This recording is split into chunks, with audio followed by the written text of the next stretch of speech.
있습니다. 마태복음 11장 2절부터 11절 말씀입니다. 그런데 요한은 그리스도께서 하신 일들을 감옥에서 전해 듣고 자기의 제자들을 예수께 보내어 물어보게 하였다. 오실 그분이 당신이십니까? 그렇지 않으면 우리가 다른 분을 기다려야 합니까? 예수께서 그들에게 대답하셨다. 가서 너희가 듣고 본 것을 요한에게 알려라. 눈먼 사람이 보고 다리 저는 사람이 걸으며 나병 환자가 깨끗하게 되며 듣지 못하는 사람이 들으며 죽은 사람이 살아나며 가난한 사람이 복음을 듣는다. 나에게 걸려 넘어지지 않는 사람은 복이 있다. 이들이 떠나갈 때에 예수께서 무리에게 요한을 두고 말씀하셨다. 너희는 무엇을 보러 광야에 나갔더냐? 바람에 흔들리는 갈대냐? 아니면 무엇을 보러 나갔더냐? 화려한 옷을 입은 사람이냐? 화려한 옷을 입은 사람은 왕궁에 있다. 아니면 무엇을 보러 나갔더냐? 예언자를 보려고 나갔더냐? 그렇다. 내가 너희에게 말한다. 그렇다. 그는 예언자보다 더 훌륭한 사람이다. 이 사람을 두고 성경에 기록하기를 보아라. 내가 내 심부름꾼을 너보다 앞서 보낸다. 그가 내 앞에서 내 길을 닦을 것이다 하였다. 내가 진정으로 너희에게 말한다. 여자가 낳은 사람 가운데서 세례자 요한보다 더 큰 인물은 없었다. 그런데 하늘나라에서는 아무리 작은이라도 요한보다 더 크다. 이는 우리에게 주신 하나님의 말씀입니다. 하나님 감사합니다. 목사는 교인들 생각을 자주 합니다. 가장 많이 하죠. 근데 교인들 생각을 자주 하지만 그 생각이 늘 건강한 생각만은 아닙니다. 교인들 생각을 하다 보면은 교인들에게 바라는 것들이 생기는데요.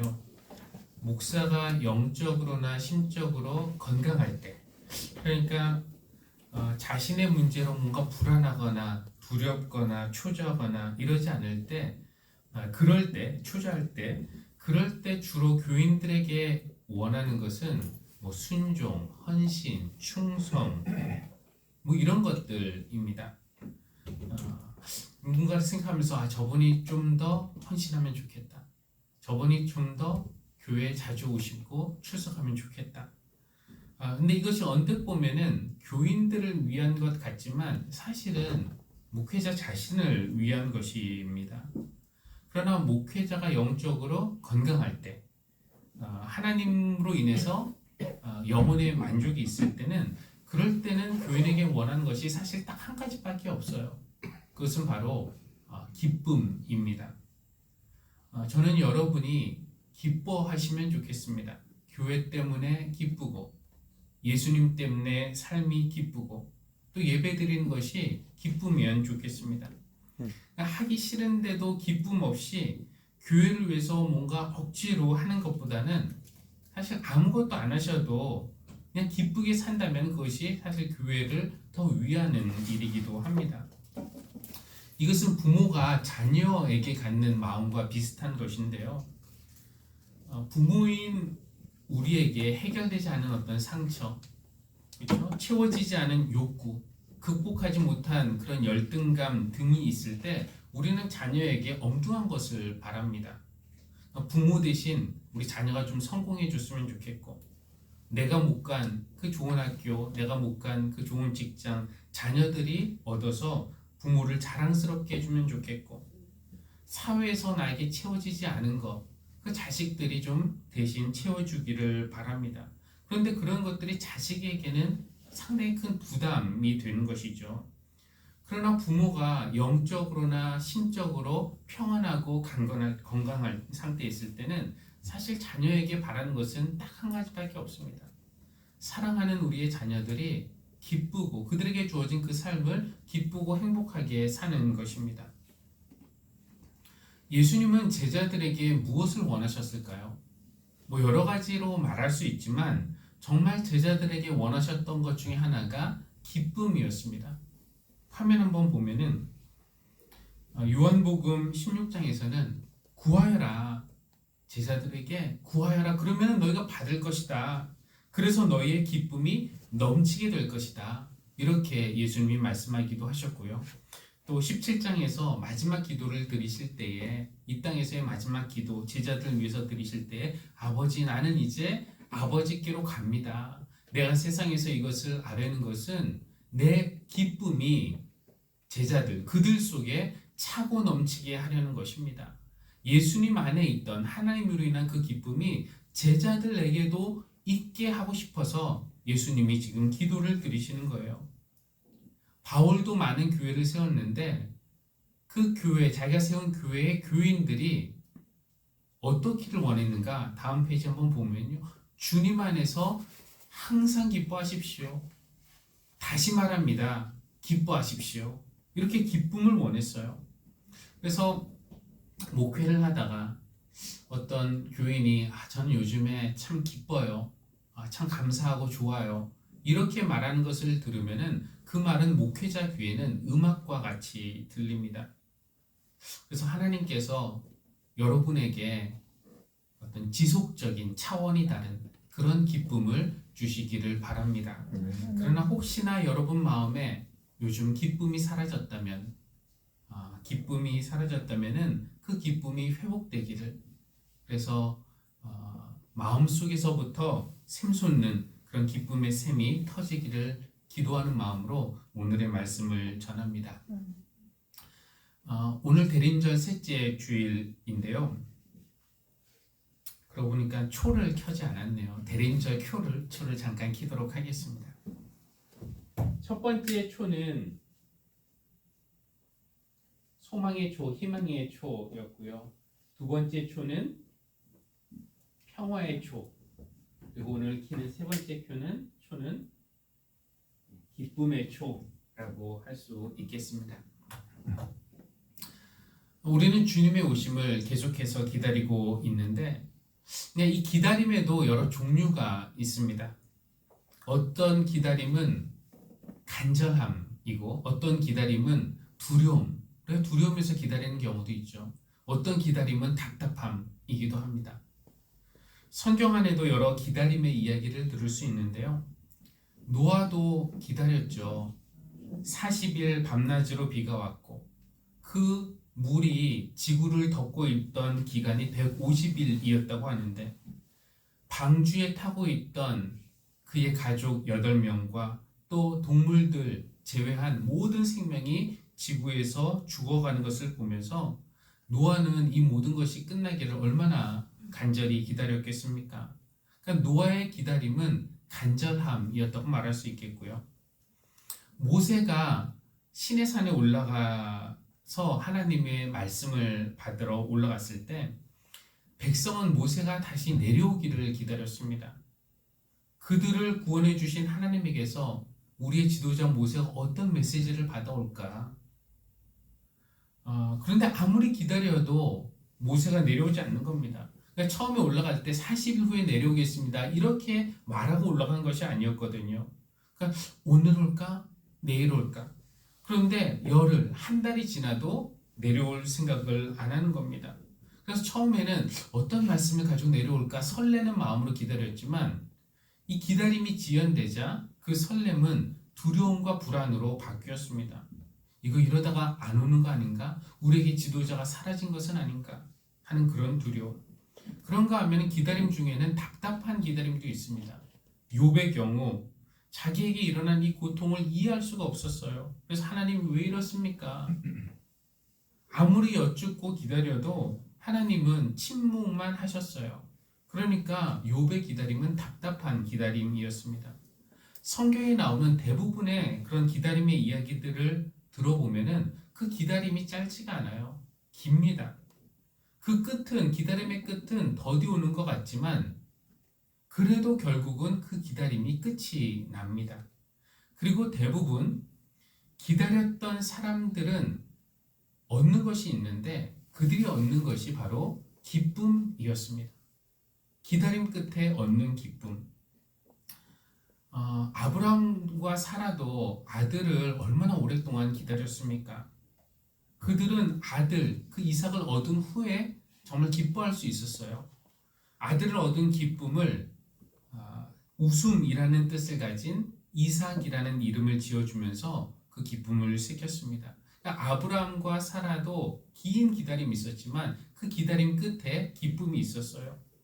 한나 같은 경우도 어떻습니까? 아들을 오랫동안 기다렸고 기도의 응답으로 아들을 얻었습니다. 그 다음에 기쁨의 찬양을 드리는데요. 한번 화면 볼까요?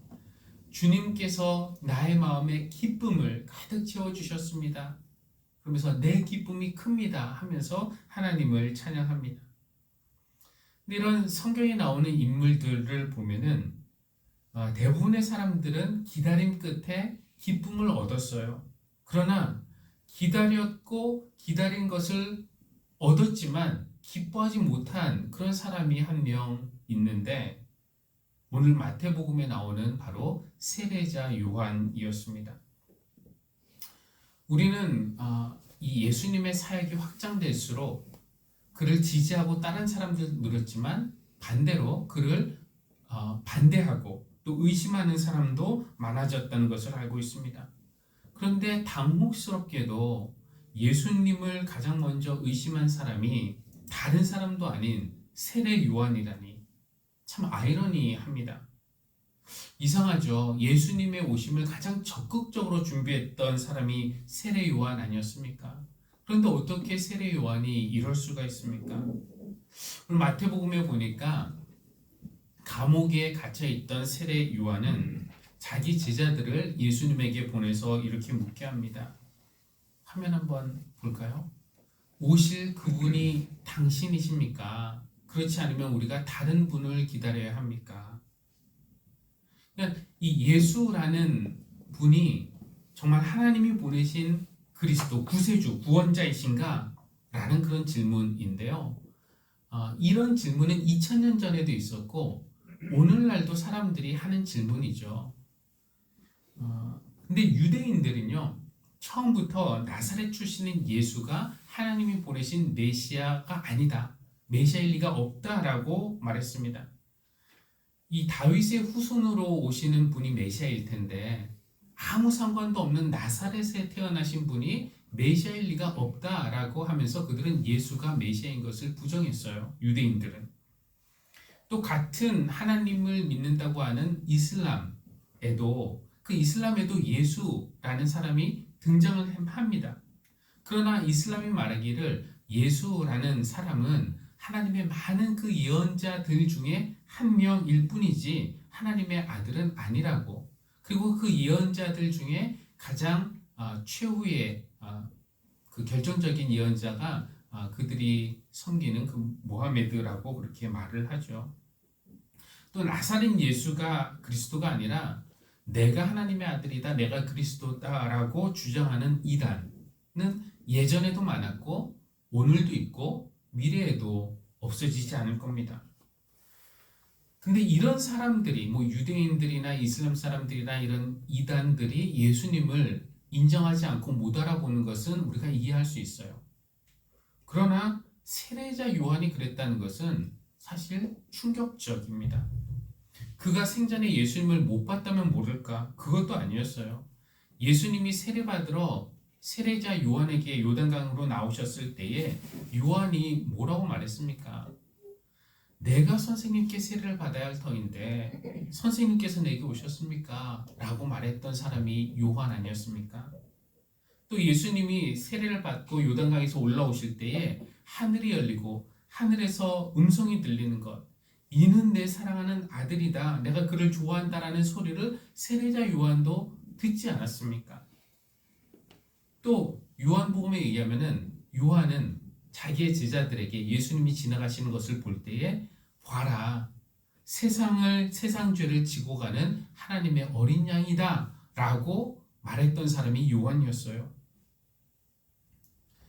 요한은 자신이 곧 오시리라고 선포한 그 분을 스스로 못 알아보고 있는 것입니다. 어떻게 이런 일이 있을 수 있는가? 이유는요, 요한이 기대했던 메시아의 모습과 실제로 오신 메시아의 모습이 너무나 달랐기 때문에 그렇습니다. 세례 요한은 그리스도가 오신다라고 선포하면서도 그 오시는 분이 어떤 심판자의 모습으로 오시는 것을 기대했습니다. 화면 한번 보면은 이렇게 말을 해요. 그는 손에 키를 들고 있으니 타작마당을 깨끗이 하여 알곡은 곳간에 모아들이고 쭉정이는 꺼지지 않은 불에 태우실 것이다. 그러니까 요한이 기대한 예수님의 모습은 심판자의 모습으로서 쭉정이를 불에 태우는 그런 분이셨는데, 근데 그가 직접 보는 예수님의 모습은 용서하시는 그런 분의 모습, 상한 갈대를 꺾지 않으시고 꺼져가는 심지를 끄지 않으시는 그런 분이셨습니다. 요한이 기대했던 메시아는 그렇게 부드러운 분이 아니었어요. 어떤 분이었나? 열매 맺지 않는 나무가 있다면은 도끼로 그 뿌리까지 찍어버리고 그 다음에 불에 태우시는 그런 분, 악을 완전히 처리해 주실 이런 분을 원하셨던 겁니다. 강한 메시아, 이런 분을 기대했던 겁니다. 그래서 요한이 예수님을 보고 묻는 거예요. 오실 그분이 당신이 맞습니까? 한 번은 예수님이 제자들과 함께 그 사마리아 마을에 가셨는데 그 사마리아 사람들이 예수님을 믿지도 않고 환영하지도 않았습니다. 우리가 이렇게 좋은 식당에 이렇게 갔는데 매니저가 우리의 모습을 위아래로 쭉 훑어보더니 자리 없다고 나가라고 하면은 얼마나 기분이 상합니까? 그래서 화난 제자들이 주님께 뭐라고 말하냐면은, 주님, 우리가 불에게 명령해서 하늘에서 떨어져서 이 마을 다 태워버리라고 명령할까요? 세례 요한 같았으면은 어떻게 말할까요? 당장 발사하게 해라. 그렇게 시켰을지도 모르지만 예수님은 그러나 충돌을 피하셨어요. 그냥 다른 마을로 가자 이러면서 그렇게 돌아가셨습니다. 그러니까 요한이 그런 예수님의 모습을 보면서 묻는 겁니다. 오실 그분이 당신이 맞습니까? 아니면 우리가 다른 분을 기다려야 합니까? 우리는 어떨까요? 요한은 그렇다고 치고 누가 우리의 뺨을 때린다고 상상해 보세요. 우리를 모욕하고 모함하고 우리에 대해서 거짓 소문을 내고, 그런데 우리 옆에서 어떻게 그렇게 나쁜 놈이 있냐 하면서 같이 화를 내거나, 그래도 우리는 너를 믿는다 이렇게 위로해 주거나, 너 가만히 있지 말고 맛을 보여주라 이렇게 우리를 응원하는 대신에 우리에게 차라리 한 대 더 맞아줘, 그 사람에 대해서 나쁜 마음 갖지 말고 그냥 용서해줘, 오히려 그 사람 축복해주고 그 사람 위해서 기도해줘 라고 말한다면은 우리 뭐라고 말합니까? 야, 너 내 친구 맞냐? 내가 다른 친구를 사귀어야 되냐? 이렇게 말하지 않겠습니까? 그런데 주님도 우리에게 그런 말씀을 하시는 거예요. 아니다, 아니다. 그 사람 미워하지 말아라. 원수를 사랑해라. 복수하지 말고 오히려 그 사람을 위해서 축복해라. 그래서 우리도 묻습니다. 오실 그분이 주님이 맞으십니까? 그러니까 우리는 주님의 오심을 기다리고 있지만 조금 걱정스러운 부분은요, 정말 예수님이 오셨을 때 우리가 기다렸던 그분을 알아볼 수 있을까 하는 것입니다. 만약에 우리가 오시는 그분을 알아보지 못한다면은 지금 우리의 기다림, 우리가 주님 오시기를 기다린다고 이렇게 말하고 있는데 우리의 기다림은 헛된 것이 되고 그 기다림의 끝은 기쁨이 아니라 실망과 좌절이 되고 말 것입니다. 그래서 예수님의 오심을 기다리는 이 기간에 우리가 자신에게 스스로 던져야 할 질문이 있는데요. 주님이 내 곁에 지나가실 때, 주님이 내 앞에 걸어오실 때 나는 그분을 과연 알아볼 수 있을까? 이런 것에는 좀 연습이 필요하다라고 여겨지는데요. 우리가 어떤 목표물을 정해놓고 그 목표물을 향해서 뭐 공을 던지거나 화살을 쏘거나 총을 쏘거나 할 때 우리의 정확성은 사실 아주 좋지는 않죠.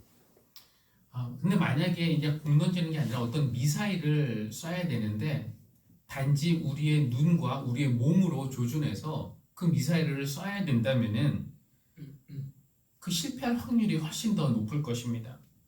뭐 저는 잘은 모르지만 군대에서 미사일을 쏠 때 그 미사일 시스템에 뭐 이렇게 사람이 조준하거나 이러진 않겠죠. 어떤 미사일 시스템에 좌표를 입력하고 그리고 발사 버튼을 누르면은 정확한 그 목표물에 명중을 시킨다고 합니다. 그러니까 중요한 것은 좌표 설정을 잘하는 것이에요. 우리 신앙에 있어서도 좌표 설정을 잘해야 합니다. 그렇게 하지 않으면은 그러니까 목표를 잘못 정하면은 열심히 노력했는데 결국 엉뚱한 곳에 도착해버리고 마는 것이에요. 세례 요한이 그랬던 것 같아서 매우 안타깝습니다. 세례 요한 얼마나 열심히 했습니까? 광야에 나가서 열심히 선포하고 기도하고 사람들에게 세례를 주면서 주님의 오심을 기다렸는데 이 메시아는 이런 분이다라는 그 좌표 설정이 잘못되었기 때문에 그의 기다림의 끝에는 기쁨이 있었던 것이 아니라 실망과 의심이 있었던 것입니다. 우리가 신앙생활에 있어서 좌표 설정을 잘하는 방법 중에 하나는 하나님이 바라시는 것은 무엇일까? 이것을 늘 물어보는 거예요. 그래서 기도를 통해서 또 말씀을 통해서 분별해보고 또 그러니까 묻고 아는 것, 하나님의 뜻이 무엇일지 물어보고 알아가는 것입니다. 우리는 내가 원하는 것은 무엇일까? 묻고 알아가는 데는 익숙하지만 하나님이 바라시는 것이 무엇인지 이것을 묻고 찾아야 나의 소원과 하나님의 소원 사이에 이 틈새가 점점 줄어들 수 있을 것이고 결국에는 그것이 하나가 될 수 있을 것입니다. 세례자 요한이 기대했던 메시아의 모습과 하나님이 보내신 메시아의 모습이 달랐을 때 이 세례자 요한의 기다림의 끝에 기쁨이 없었던 것처럼 우리의 소원과 하나님의 소원 사이에 차이가 있다면은 우리의 대림절 기다림의 끝에도 그렇게 큰 기쁨은 없을 것입니다. 그러면 하나님이 바라시는 것은 무엇일까? 예수님이 오늘 요한의 제자들에게 요한에게 가서 전하라는 말씀이 이것입니다. 화면 한번 볼까요? 11장 5절인데 눈먼 사람이 보고 다리 저는 사람이 걸으며 나병 환자가 깨끗하게 되며 듣지 못하는 사람이 들으며 죽은 사람이 살아나며 가난한 사람이 복음을 듣는다. 그러니까 주님 오시기를 기다리는 우리의 기다림의 끝에 기쁨이 있기 위해서는 우리가 바라는 것을 조금 수정할 필요가 있습니다. 그러니까 신앙의 좌표를 다시 설정할 필요가 있는데 주님이 오시면은 내가 기다리는 그 주님이 오시면은 나를 위로해 주시고 내 욕망을 채워 주시고 내 소원을 들어 주시고 그래서 나를 더 강하고 힘 있는 사람이 되게 해 주실 것이다. 이런 것이 아니라 믿음의 눈먼 사람들, 내 믿음이 떠지는 이런 것들을 우리가 바라고 우리 사회가 절뚝거리지 않고 주님의 길을 바로 걷는 그런 사회가 되고 죄로부터 씻음받아서 우리가 깨끗해지고 죽어가던 영혼이 다시 살아나는 그런 기적. 우리 주님이 오시면 이런 일들을 행하실 것이다 라는 것을 기대하고 기도하고 기다림으로써 하나님의 소원과 우리의 바람이 같아진다면 우리의 기다림의 끝에는 반드시 기쁨이 넘칠 것입니다. 내가 원하는 거 한 가지 주님의 기쁨이 되는 것이라고 찬양을 했는데요. 그 찬양을 들으시는 하나님도 우리에게 그런 말씀하지 않으시겠습니까? 내가 원하는 한 가지도 내가 너의 기쁨이 되는 것이란다. 이렇게 말씀하실 줄 믿습니다. 우리는 설교 초반에 말씀드린 것처럼 내가 영적으로 건강할 때 상대방을 어떤 나의 욕망의 도구로 보는 것이 아니라 정말 상대방에게 가장 좋은 것, 그가 기뻐하는 것을 우리가 바랄 수 있는데 하나님은 늘 건강하시고 완전하신 분이십니다. 하나님은 우리를 당신의 욕구를 채우는 그런 도구로 우리를 바라보지 않으세요. 우리에게 가장 좋은 것을 바라십니다. 우리에게 주어진 이 삶을 기쁨으로 사는 그 삶을 우리에게 바라시는 줄 믿습니다. 이 대림절이 이제 2주 반이 지나고 3번째 주간 시작하는데 남은 대림절 기간 동안 우리가 매일매일 한번 물어보면 좋겠습니다. 하나님이 바라시는 것은 무엇일까?